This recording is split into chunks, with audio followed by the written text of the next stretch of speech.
हमारे पहाड़ी बाबा महाराज के सिद्ध गुरु जी थे परमहंस जी महाराज। उनका नाम था परमहंस स्वामी श्री रामानुजदास जी महाराज।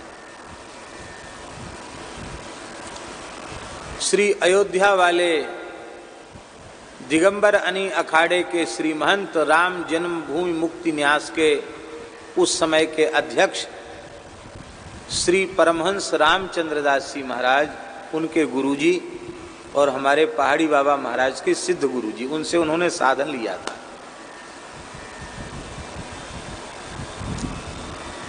तो उन परमहंस जी महाराज का वर्तमान जन्म बिहार में एक ब्राह्मण परिवार में हुआ था। ये पटना के आसपास, ये सोनपुर का क्षेत्र है ना, इसी के आसपास किसी गांव में किसी ब्राह्मण परिवार में उनका जन्म हुआ था। और उन्हें अपने पूर्व जन्म की याद थी। तो 5 वर्ष की आयु में ही गृह त्याग करके वो अयोध्या जी चले आए। कहाँ पटना है, कहाँ अयोध्या है। 5 वर्ष का बालक नारायण, 5 वर्ष का बालक अपने गांव से पैदल चलकर अयोध्या जी आ गया। इसको कहते जन्मांतरीय भजन का संस्कार। कोई कथा कीर्तन उपदेश प्रवचन सुना हो सो बात नहीं, पूर्व जन्म की याद थी, थोड़ा ही होश आया, 5 साल के होते होते घर छोड़ के चल पड़े।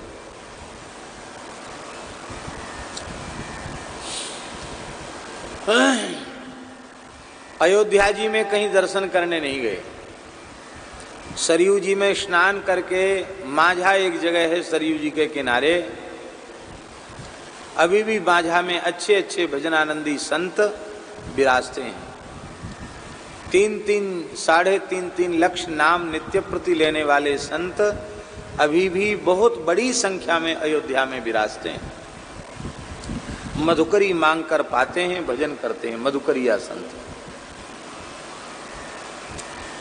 इस बार दास को भी कुछ ऐसे संतों के दर्शन का सौभाग्य मिला।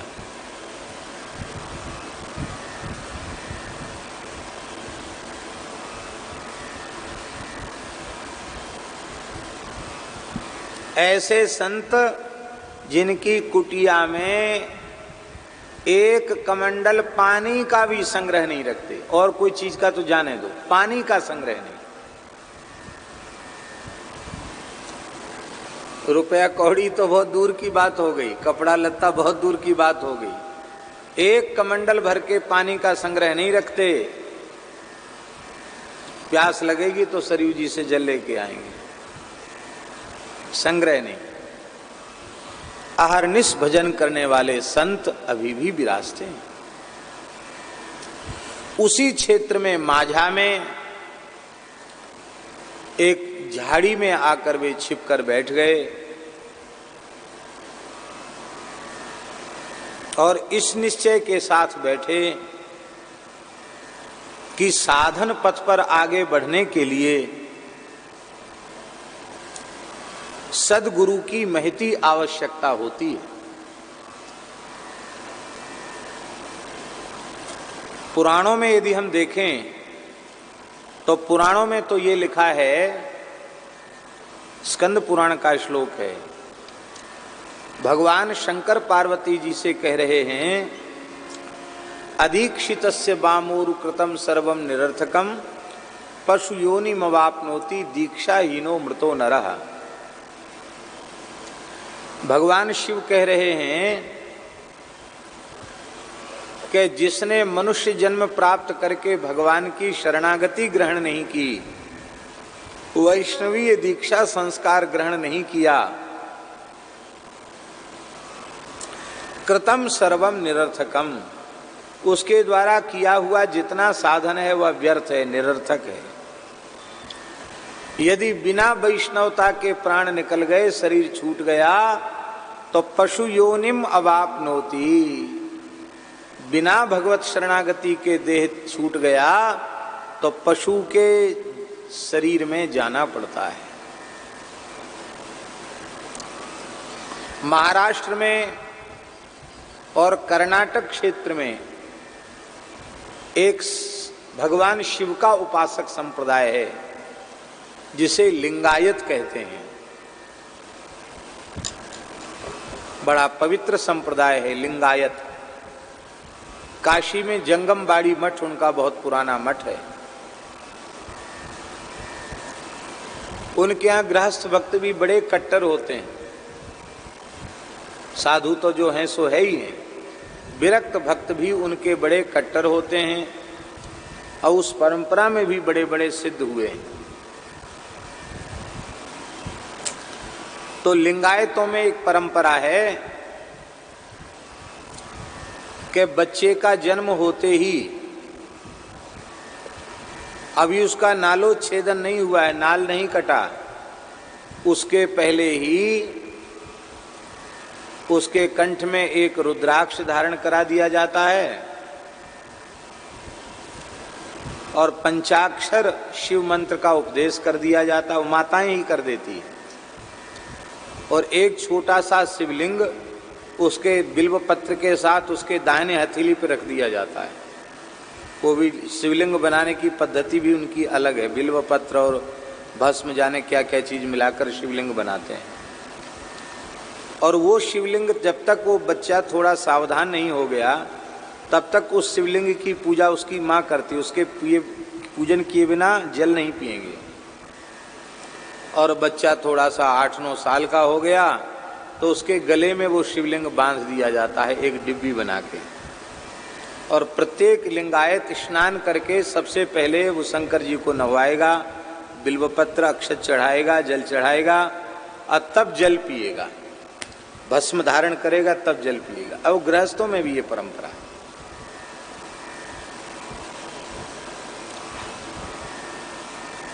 अब उनके यहाँ दाह संस्कार नहीं होता है, गृहस्थों का भी। वो सबको धरती में गाड़ा जाता है, समाधि दी जाती है और उन्होंने जीवन भर जिस शिवलिंग की पूजा की है उस शिवलिंग को फिर हथेली पे रख करके पूजा करके फिर उसको समाधि दे देते हैं। कहते शिव सायुज्य हो गया, शिवरूप हो गया। ये बात हम इसलिए सुना रहे हैं कि इस देश में ऐसी भी परंपराएं हैं जहां जन्म लेते ही दीक्षा दे देते हैं। कितना विलक्षण है भारतवर्ष, कैसी कैसी परंपराएं हैं। उड़ीसा में एक परंपरा है, वहां एक वर्ग विशेष में, वो वैष्णव वर्ग ही है, उस वर्ग में बच्चे का जन्म होगा, चाहे बच्चे का जन्म हो बच्ची का जन्म हो, जन्म होते ही सूतिकागार में ही माताएं कीर्तन करने लग जाएंगी, हरे राम राम राम हरे हरे, हरे कृष्ण कृष्ण कृष्ण हरे हरे। इसका कीर्तन करते करते और 3 बार ब्राह्मणी अथवा कोई भी घर की बड़ी बूढ़ी माता 3 बार उस बालक या बालिका के कान में महामंत्र का उच्चारण कर देते हैं और एक तुलसी की पतली सी कंठी उसके बांध देते नालो छेदन के पहले। कहते अब चाहे मरे चाहे जिए, अब ये वैष्णव हो गया, अब ठाकुर जी का हो गया।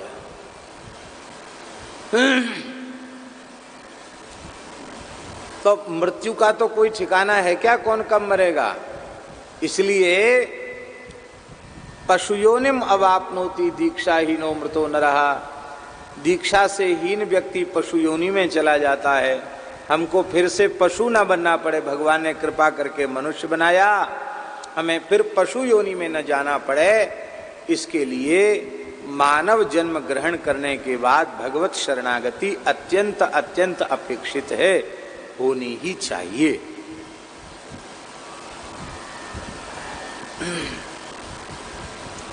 तो परमार्थ के पथ में पथ प्रदर्शक मार्गदर्शक सद्गुरु की आवश्यकता है। इस पर हमारे शास्त्रों में बड़ा बल दिया गया है। मानस जी में गोस्वामी जी ने कहा, गुरु बीनु भवनिधि तरे न कोई,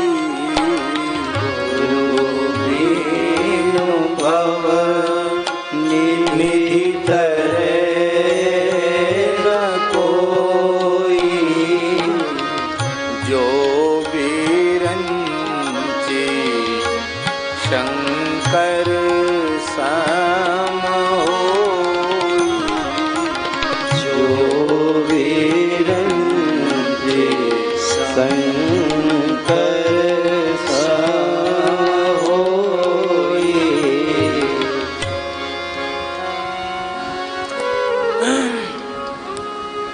तो निश्चय करके भजन में बैठ गए, राम राम जपने लगे कि सदगुरु की आवश्यकता तो रहेगी, पर मैं छोटा बालक हूं, मुझे पहचान नहीं है, गुरु कहते किसको हैं। तो जो सदगुरु भगवान स्वयं खोजते हुए मुझे आकर यहाँ प्राप्त करेंगे, मेरा हाथ पकड़ लेंगे, उन्हीं के चरणों में मैं अपना समर्पण करूंगा, उन्हीं से दीक्षा प्राप्त करूंगा। इस निश्चय के साथ वह 5 वर्ष का बालक अन्न जल त्याग करके अहरनिश राम नाम जपने के लिए बैठ गया और 3 दिन 3 रात्रि तक लगातार नाम जप करता रहा, बिना कुछ खाए पिए। तीसरे दिन की रात्रि व्यतीत हो गई थी, ब्रह्मवेला का समय हुआ और तपसी जी की छावनी में एक अभ्यागत संत रहते थे। अभ्यागत महात्मा थे, डाकोरिया संत थे। अभ्यागत समझते हैं ना, स्थानधारी महंत नहीं थे, ऐसे अभ्यागत संत। बड़े उच्च कोटि के नाम जापक वीतराग संत थे। हनुमान जी महाराज का प्रत्यक्ष दर्शन उन्हें प्राप्त था, श्री रघुनाथ जी का प्रत्यक्ष दर्शन उन्हें प्राप्त था। तो वे सवेरे जैसे ही उठे कि उन्हें हनुमान जी का दर्शन हुआ। हनुमान जी सामने खड़े हैं, आपने साष्टांग प्रणाम किया और कहा, आज तो मंगल निधान मंगल मूर्ति मारुति नंदन का दर्शन आज तो मंगल प्रभात में ही हो गया। बड़ी कृपा हुई, सवेरे सवेरे आपका दर्शन, ब्रह्मवेला में आपका दर्शन, क्या आज्ञा? बोले, हाँ, मैं एक विशेष आज्ञा देने आया हूं। माझा में अमुक स्थान पर एक बालक बैठा है, उसको विधिवत पंच संस्कार दे करके, विरक्त वेश दे करके और उसे कृतार्थ करो, उसे दीक्षा प्रदान करो। तब उन्होंने कहा, दीक्षा तो स्थानधारी महंत श्री महंत देते हैं, आचार्य देते, मैं तो सामान्य साधु हूँ, मैंने तो अपने जीवन में कोई शिष्य बनाया ही नहीं और आगे शिष्य बनाने का विचार भी नहीं है। तब हनुमान जी ने कहा, मेरी आज्ञा है,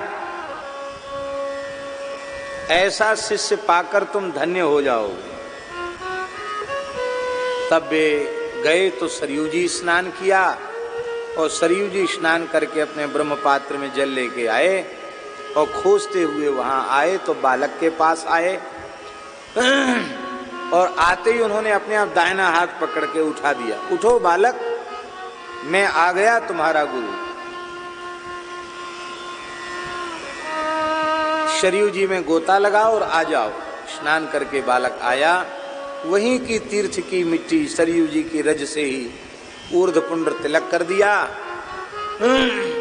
और अपनी जटा में से ही एक तुलसी का दाना निकाल के, हीरा निकाल के गले में हीरा पहना दिया।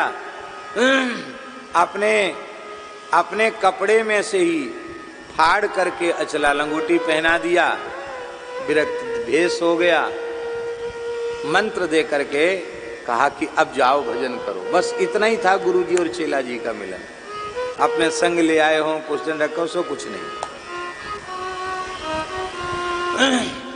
उन परमहंस स्वामी श्री रामानुजदास जी महाराज को अपने कई जन्म की स्मृति थी।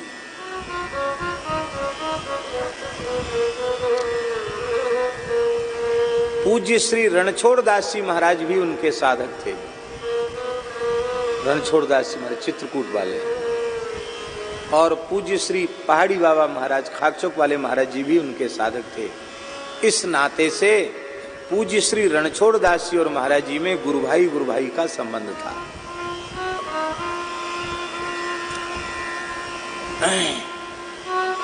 तो महाराज जी से उन्होंने कहा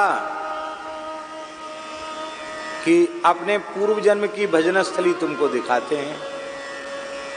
तो उनको लेकर के इधर गोरखपुर देवरिया साइड में गए। एक गांव में पहुंचे, एक जंगल था। महाराज जी से कहा कि जाओ गांव में पूछ करके आओ, यहाँ कभी कोई महात्मा रहता था क्या। गांव में सबसे बड़े बूढ़े जो लोग थे उन्होंने कहा महाराज हमारी 100 वर्ष की उम्र हो गई, हमने तो कोई देखा नहीं, पर हमारे पिता दादाजी बोलते थे कि यहाँ एक बड़े सिद्ध पुरुष रहते थे, लेकिन अब यहाँ उनका कोई चिन्ह नहीं है। अच्छा, बोले हाँ ये तो पक्का हो गया कि कोई महात्मा यहाँ रहता था। तो महाराज जी से बोले कि गांव वालों को बुलाओ। बुलाए, बोले यहाँ खोजो, इतनी गहराई पे हनुमान जी की मूर्ति मिलेगी। तो खोदा तो वहाँ हनुमान जी की मूर्ति मिली। फिर बोले इतनी दूरी पर खोदो तो यहाँ एक कुआं निकलेगा। तो बढ़िया पक्का बंधा हुआ कुआं निकल आया। अब लोगों ने कहा महात्मा बड़े चमत्कारी हैं, कुआं का भी जीर्णोद्धार हो गया, मंदिर भी बन गया, 1-2 संत की कुटिया भी बन गई, और बस 1 महीना वहाँ रहे, फिर वहाँ से चल पड़े। वो पूर्व जन्म में वही हनुमान जी थे जो उन्होंने विराजमान किए थे। पूर्व जन्म में उनके द्वारा खुदवाया हुआ कुआं था। तो महाराज जी कहते एक बिहार में ले गए, वहाँ दिखाया, एक कहीं मध्य प्रदेश में ले गए, वहाँ दिखाया। तीनों जन्म में ब्राह्मण और तीनों जन्म में बचपन से बाल ब्रह्मचारी, बचपन के साधु, और तीनों भजन स्थलियों का उन्होंने इस शरीर से जीर्णोद्धार करवाया और बताया कहीं कुछ नहीं।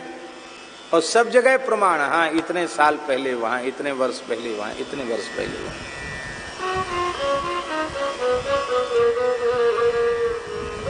कहने का आशय यह है कि इस प्रकार से भजन का संकल्प लेकर जीवन मुक्त महापुरुष जन्म लेते रहते हैं, उनके जन्म में कोई बाधा नहीं है। लेकिन जैसे कर्म फल भोग के लिए हमारा यह वर्तमान जन्म हुआ है, ऐसे ही कर्म फल भोग के लिए द्वारा संस्कृति के चक्र में पड़ना, द्वारा जन्म लेना, इससे भारी मूर्खता और कोई दूसरी नहीं।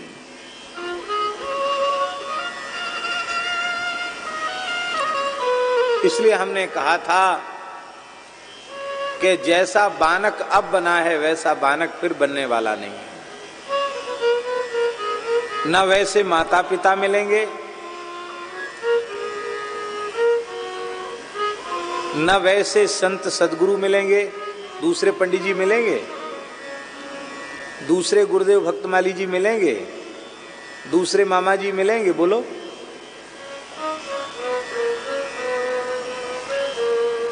इसलिए ऐसा साधन कर लो कि यह शरीर अंतिम शरीर हो, यह जन्म अंतिम जन्म हो। अब फिर यदि जन्म लेना पड़े भगवान की इच्छा से, तो इसी शर्त पर हमें जन्म स्वीकार हो कि जहां कहीं हमारा जन्म हो, हमें जन्म से ही संतों की चरणरज मिलनी आरंभ हो जाए। अंग्री अंबुज पांसु को जन्म जन्म हो जांची।